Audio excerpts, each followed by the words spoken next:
Grabe, shocking. May bagong testigo lumabas laban kay Atong Ang. At ang sinasabi, kitang-kita niya kung paano pinatay yung ibang mga sabungero. Gabi, madilim, kung dinadala ito sa lugar na kung saan siya ay katulong. Katulong po siya. At pinapapasok sila sa kwarto. Darating, tuwing dilim, may darating man ng mga tao. Pinapatay pa lang. At pinapalinis sa kanya yung mga tumambad sa kanya na mga may dumi na may kulay dugo. Yan po yung lumabas ngayon, pinakabagong testigo. Pero bago natin pagpatuloy yan, nais ko muna humingi ng like, share sa inyo at para ma-inspire naman ako lalo lagi araw-araw na hindi bibitaw sa bawat issue na pambayan at para makabigay ng tagumpay para sa bayan.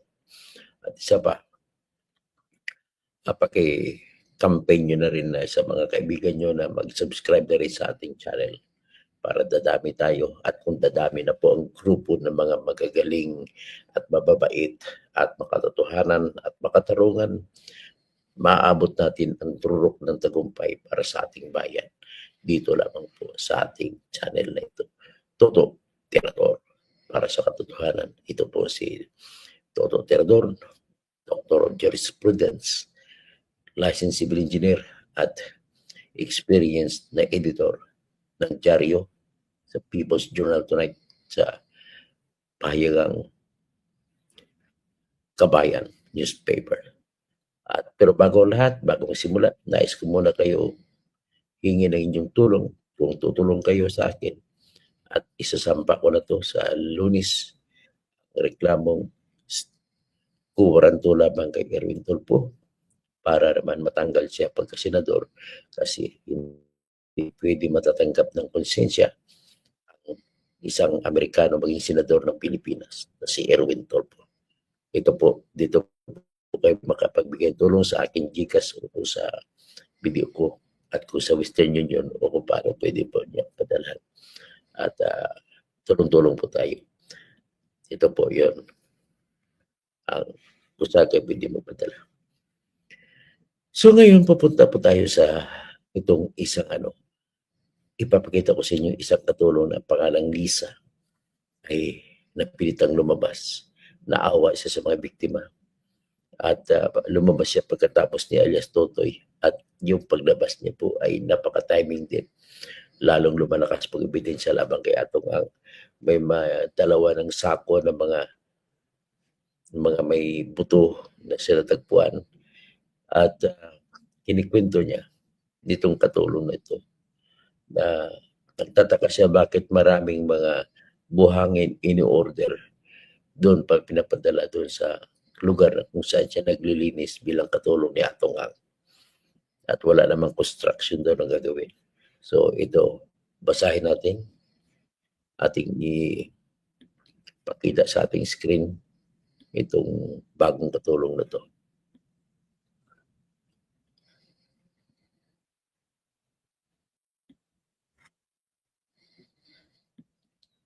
So ito po siya. So, ang title to the maid's revelation, untold details behind the disappearances of dozens of cockfighting enthusiasts. Sabi niya sa English, Tagalog ng salita, pero in English na natin. I saw things no one else did. I kept silent until now. Yan ang sabi ko na nagsasabi.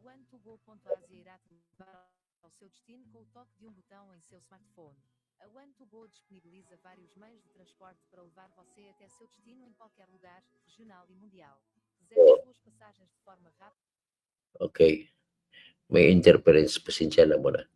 Basahin ko ha. So sinasabi ng dating maid na to, a former housemaid finally reveals that she witnessed during a mysterious and controversial chapter in Philippine history. Ito ba makita niyo si Atong Ang? Nagpapaliwanag sa Senate hearing yan. Tapos ito naman po ang kwento kung paano nangyari pagkakawala ng mga sabungero. Ang title nito is A National Mystery Resurfaces. From mid-2021 to early 2022, the Philippines was rocked by a string of high-profile disappearances involving individuals who participated in cockfighting events, a once thriving cultural pastime that in recent years had grown into a massive online and in-person industry. At least 34 individuals vanished after attending various cockfighting derbies in locations around Luzon. Despite security footage, testimonies, and media coverage, very little progress was made in uncovering their fate. Until now, a recent development from an unlikely source, a domestic helper previously employed at private estates linked to unknown industry figure, Atungang, has reignited public attention and steered new hope for the families who waited years for answers. Naka-English to, Tagalogin na lang natin. Siya po ang testigo na hindi natin inaasahan sa isang eksklusibong kanyang sinumpang salaysay na nakuha ng mga local community rights organization, isang 42 taong edad na babae, pangalan niya ay Lisa, ay lumabas para sabihin kung ano ang kanya nakita. Sinabi ni Lisa na matagal na siya, may isang taon siya nagtrabaho sa isang liblib na lugar sa Batangas, na kung saan nakarinig siya lagi ng mga hindi na pambihirang mga pangyayari. Nakita niya mga pambihirang pangyayari habang siya ay nakatulong doon. Mga ganap na hindi niya maunawaan nung time na yon. Pero ngayon naniniwala na siya na ito ay may relasyon sa mga nawawalang mga kaso, nawawalang masabangero. Sabi niya may mga gabi raw na may mga sasakyan dumarating gabing-gabi na at manatili ng mahabang oras. Tapos sila daw ng mga katulong ay sinabihan na pumasok sa loob ng kwarto nila. At kinabukasan, makikita nila may mga na may nangyari. Pero hindi nila alam. Pero hindi rin sila makapagtanto kung ano yun. Kanya rin naalala na sila ay inutusan na magreklamo ng mga ilang mga lugar doon na kung nang nililis niya, nakikita niya na may mga dumi at parang stain ng dugo. Ang gulo. So, although hindi nila mabigay ang paliwanag kung bakit, na isang punto ay nakarinig siya ng mga nagtatrabaho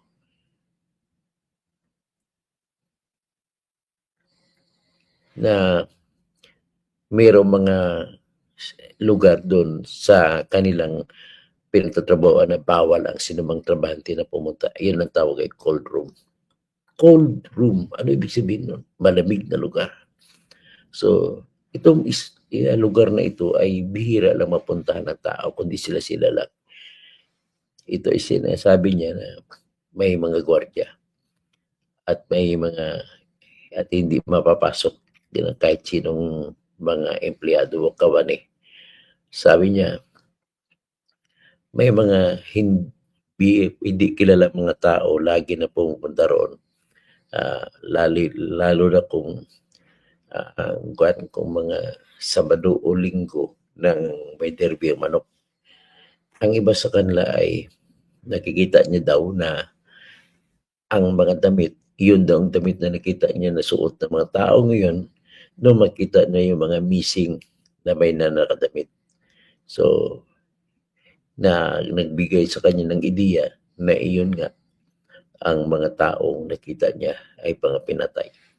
So, dagdag pa niya ng mga panahon na yun ay marami daw pinapadala na construction materials at mga concrete mixers na pinapadala. Kahit na wala namang trabaho o renovation na nangyari sa lugar nila, sa kanilang bahay. Sabi nga niya, kitang-kita ng mga mata ko kung paano sila pinaslang, sabi niya. So, pagkatapos ng sinumpang salaysay na yun, ang pulis o PNP at ang NBI ay nakumpirma na pupuntahan nilang lugar, examinin nila at titingnan na kung may kinalaman ito sa mga lugar na kung saan ang mga pasabong at yung mga pribadong lugar na dati nang ni-examine. So, ito naman ay parang kahit na hindi na wala ng katapusan yung pag-aantay ng katarungan ng mga pamilyang biktima ng pamilya na magbiktima, ay tuloy pa rin na sila ng tuloy. Si Maricel Cruz, asawa ng isang nawala, sabi niya, nagdarasal ako gabi-gabi na sana may lalabas na tao at ito na maaming inantay. Yung paglabas actually ni alias Totoy at saka yung babaeng ito lumabas na rin. At syempre isang araw lumabas na rin si Arvin Mangyat na dalawang beses tinangkang patayin pero hindi namatay, hindi man natamaan ng isang bala kahit yung unang pag-ambos sa kanya ay 200 na mahigit 200 na bala ang niratrat sa kanya, ang kutsi niya ratrat pero hindi siya namatay, hindi siya natamaan kahit isang bala. Siya ay nakaupo lang sa kanyang upuan, nakahawak sa manibela hanggat sa umalis lang bumaril sa kanya. Ito may mga tanong, may mga kwento at may mga bigay na mga indikasyon. Kahit nawala daw siyang, kahit wala ng mga solido na ebidensya na nakikita, mga maraming tanong daw ang pumupunta ngayon, bumapagitna sa mga isipan ng mga tao sa buong Pilipinas. Anyway, sabi ni Lisa, kahit na nakakabahala ang kanyang kalagayan, maaring kapalit nito kanyang buhay, ay although nasa protective care siya ng pulis,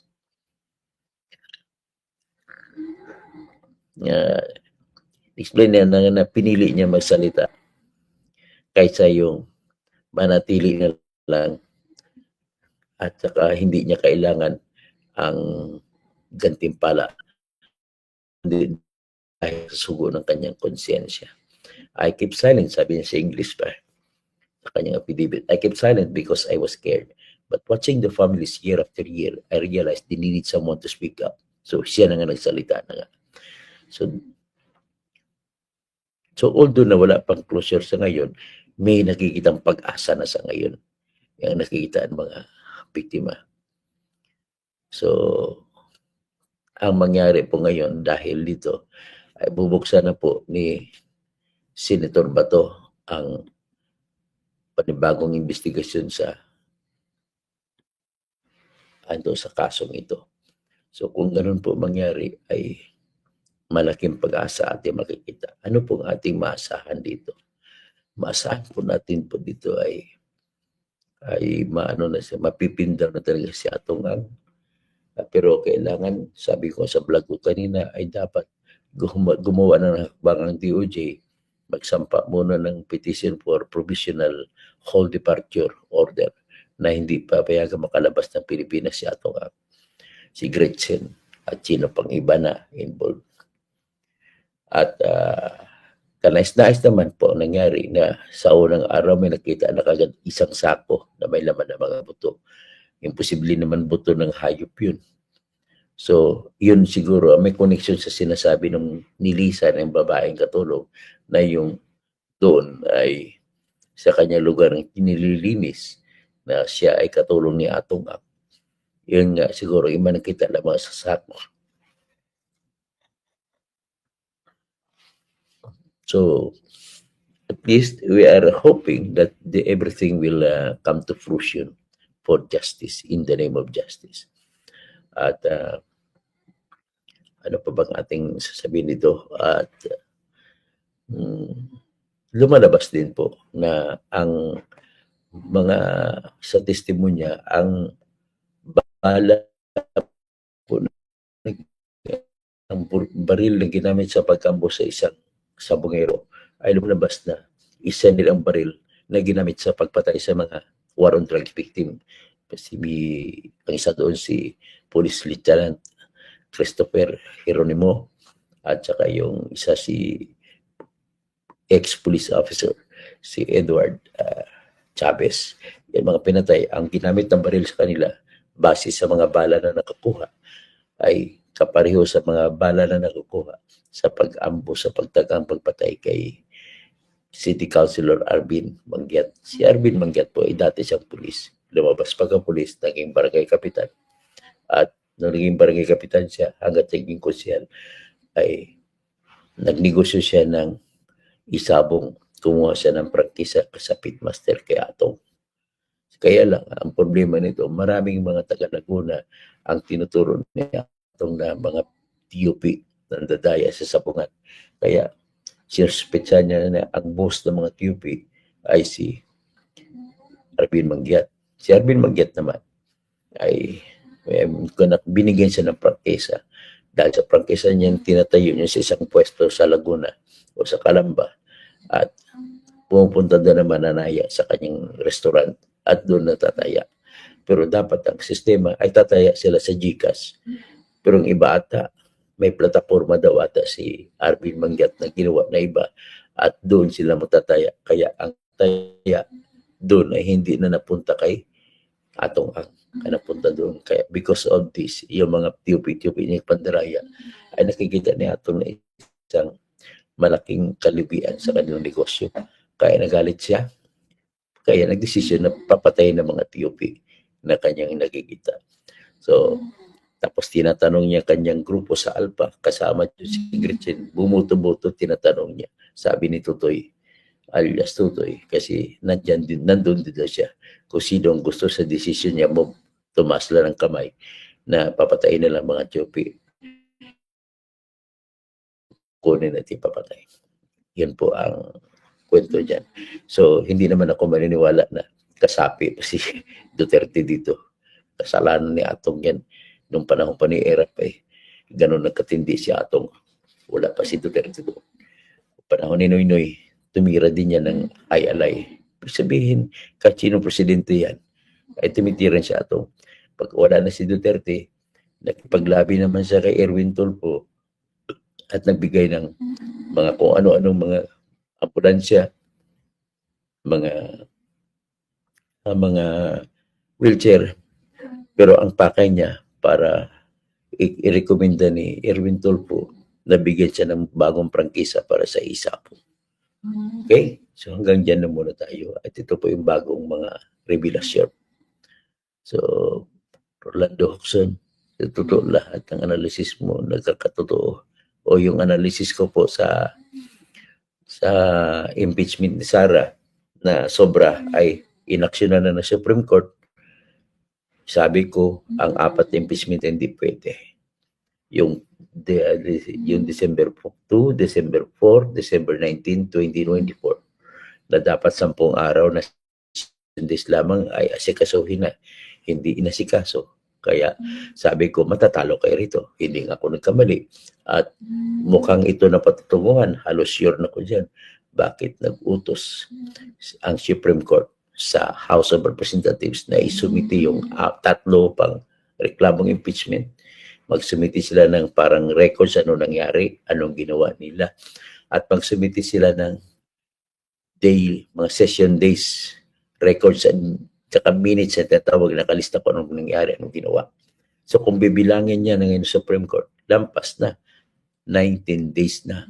Ikampas sa 10 days. So, ibig sabihin, pag lampas sa 10 days, at kung hindi na inaksyonan nung 10 days na yun, and null and void na yan, pati yung impeachment ngayon, null and void na rin. So, ganun po.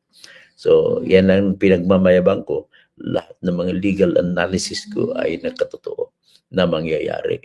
Kaya, yan po ako'y nag-analyze lang ko. Hindi ko pwede sabihin na kung pumapanig ako sa kay Sara. Pero ano man ang gagawin ko, hindi ko pwede sabihin kontra doon na tama. Hindi ko pwede sabihin na tama o valid yung impeachment. Kasi nga mali nga eh. At hindi ko pwede sabihin na yung Senado ay wala ng choice kundi mag-hearing na lang mag-hearing. Hindi. Nakalagay po sa ating konstitusyon, batas yan na ang lahat ng kapangyarihan sa pagdesisyon kung anong gagawin sa impeachment ay nasa Senado. Hindi pwede sabihin na wala. Kaya mali po sila ni De Lima, si Luestro, si sino-sino pa, si Atty. Howard Calleja, si Atty. si marami pa si Atty. Barry Ibarra na spokesman dati ni Leni Robredo, si Antonio Carpio, tsaka si Adolfo Escola, si Christian Monsud na dating Comelec chairman, at saka si Atty. Rene Sarmiento na dating gumawa ng konstitusyon. Mali sila lahat sa pagsasabi na walang choice ang Senado na asikasuhin mo na i-motion to dismiss, asikasuhin lang kung i-dismiss ang kaso, hindi. Yan po, ganun po simple. Hindi natin pwede sabihin na wala.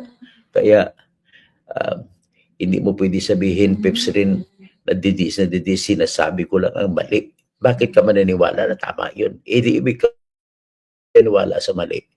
Ganun na po aking masasabi. Pero bahala ka kung maniwala ka sa mali, I tell you, lumalabas na po ang Supreme Court na nga nakikialam na nga. Nagpalabas na ng utos Supreme Court na ibigay. So, ibig sabihin, tama ako. Kaya hindi ako pwedeng kumontra kay Duterte na tama naman siya ang batas na pumapabor sa kanya.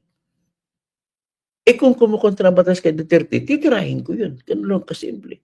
Magiging fair po tayo sa pangyayari. Ang problema sa inyo, makadilaw kayo, makapink, maka-BBM, kung ano, lahat na lang basta kayo sa tao kayo nakatingin, basta galit kayo sa tao, lahat na lang ng mga batas kahit pabor sa tao, tinitira nyo, mali. Kaya, baguhin na natin ugali natin para magbago ang Pilipinas. Please, Pips Aren, I don't know kung magbabagong isip mo because you are a soiled person. So, mingi-mingi, gising pa rin po kayo o gising. Si Justin Dave Lagria, morning attorney. So, hanggang lang, gising ako para sa katarungan.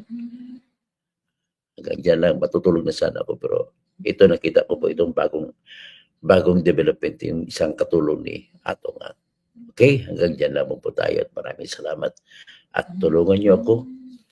May hanggang dyan, July 15 pa ako.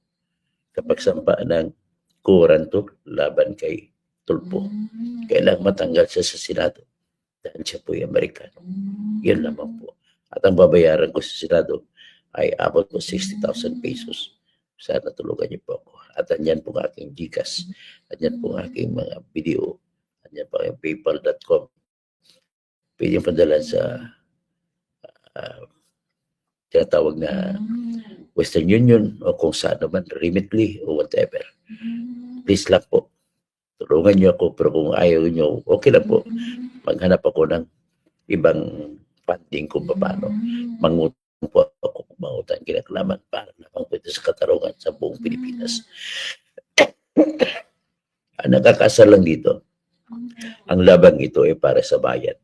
Pero ako ang paparusahan kasi gastos ko eh. Maayong buntag, Cesario Angkog. So, Maham Dawson, morning. So, Peps. Okay, sige, you are free to, that's your opinion, Peps. Pero hindi pa ako didiis. I'm only for the law. Nagkataon lang yung law ay pabor sa kanila. Okay? Huwag ka maniwala kay BBM, tsaka kung kay De Lima, kung ano, kay Risa, mali. Sila pong mali sa ngayon po. I will never tolerate those. Okay? Ganun lang po ako. Paano magunlad ang bahay natin kung nakastick lang ang inyong paniwala sa isang tao? Iwanan yung tao niya pag magkamali siya. Okay? Iwanan ko rin si Duterte pag nagkamali siya. Ganun lang kasimple. So, magandang umaga po sa lahat.